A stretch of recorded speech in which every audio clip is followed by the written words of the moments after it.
friends, welcome back. Let's make a glowing lily with oil and acrylic brushes in Procreate today. The steps we're gonna follow are: first, stamp or sketch the lily composition, then add the base colors, then add shadow and highlights, then we'll introduce some colors on top, and then add a glowing look, and finally make a dark background just to complement the brightness of the flowers. You can download the reference image and color palette used for free. I will also link the brushes and stamps used in the description. If you've already got my composition bundle, then you can just stamp this lily template on your canvas. If not, you can also trace the outline based on the reference image I'm providing. I'll just go ahead and stamp the ready-made sketch on canvas as a guide, and I'll reduce this layer's transparency to about 50%. Then we'll create a new layer for outlining and filling in the color of the main flower in the center. Use the script brush and an ochre color to outline the first flower. Make sure not to leave any open path, just to prevent the color from bleeding outside later.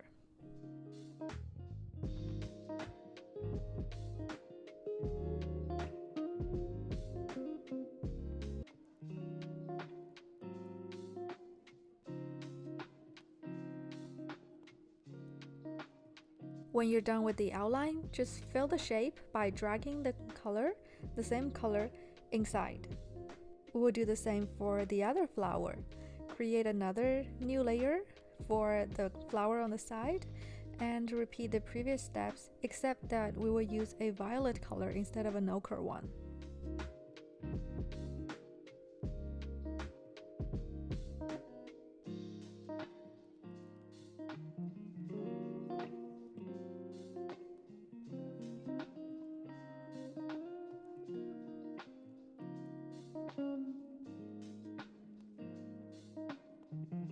Now you probably guessed it, we will repeat the same process for the leaves, except that we'll be using green.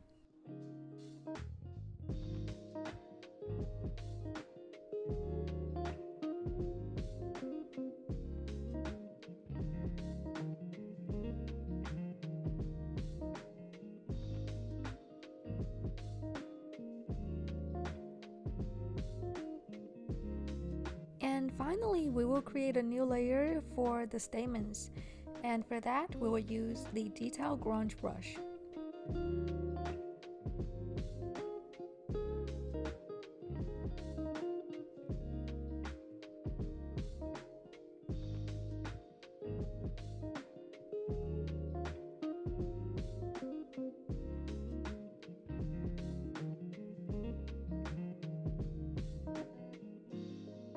Now that the base colors are all done, we'll start introducing interesting colors like shadows and highlights.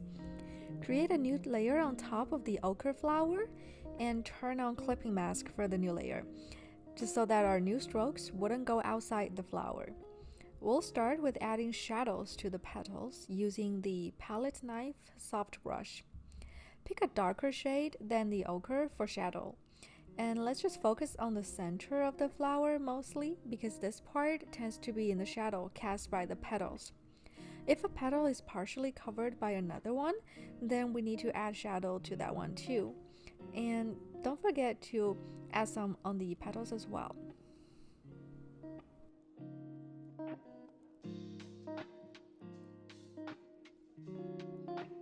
Turn off the sketch layer to see the shape better and refine it if necessary.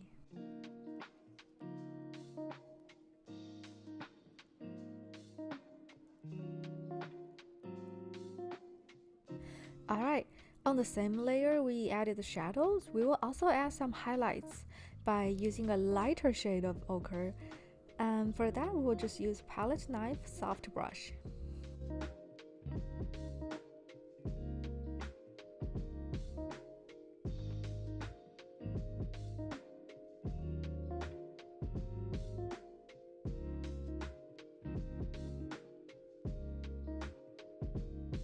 Let's repeat the process for the violet flower. To do that, just create a new layer and set it as clipping mask over the violet flower.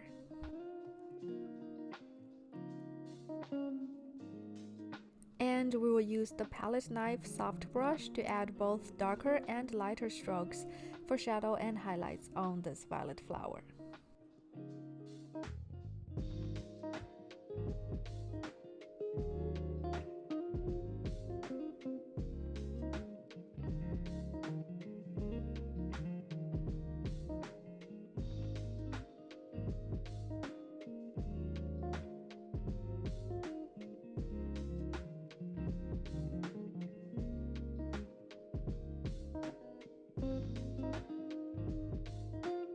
And similarly, we will do that for the green leaves as well.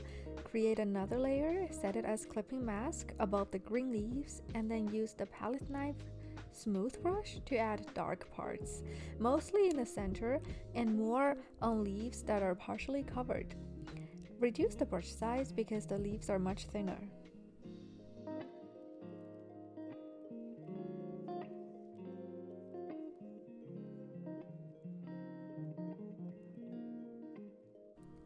We will work on the smaller green details such as stamens, buds, and stems on their existing layer.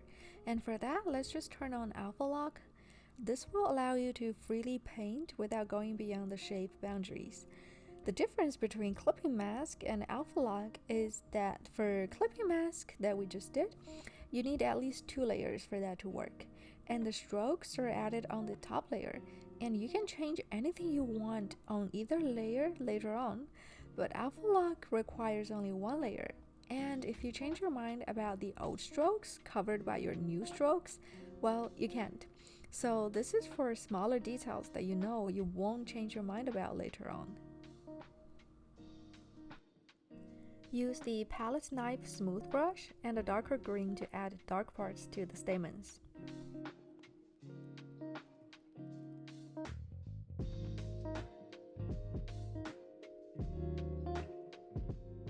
And if that's not enough for you, use the detail brush and an even darker shade of green for more shadows on the stamens.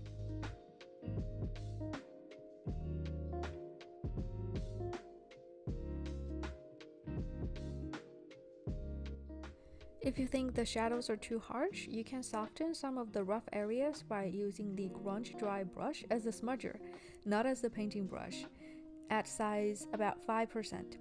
To use any existing brush as a smudger, just tap the hand sign next to the brush sign and pick the brush you want.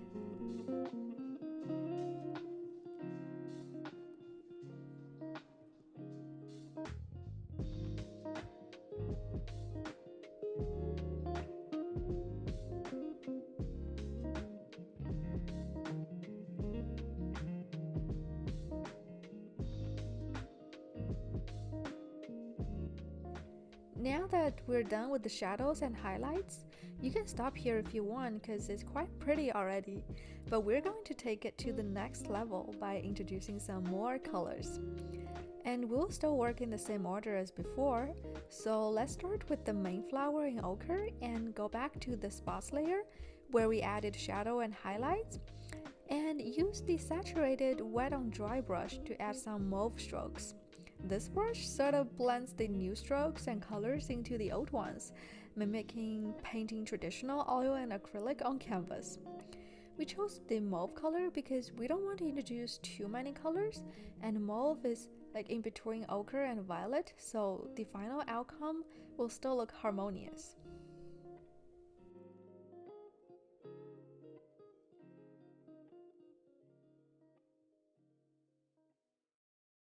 And let's do the same to the violet flower on their spots layer with my streaky wet on wet brush. I find that it looks best when we reduce the brush's transparency to about 50% for that.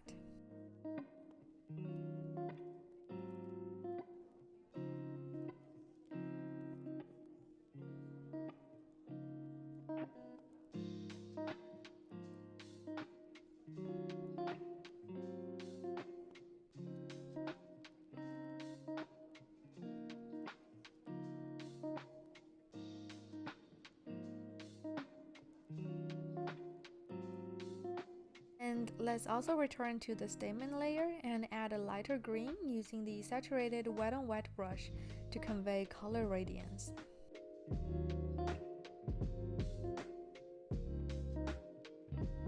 Also go to the spots green layer using the palette knife smooth brush to add some blue and purple colors to the leaves and give them a more vibrant look.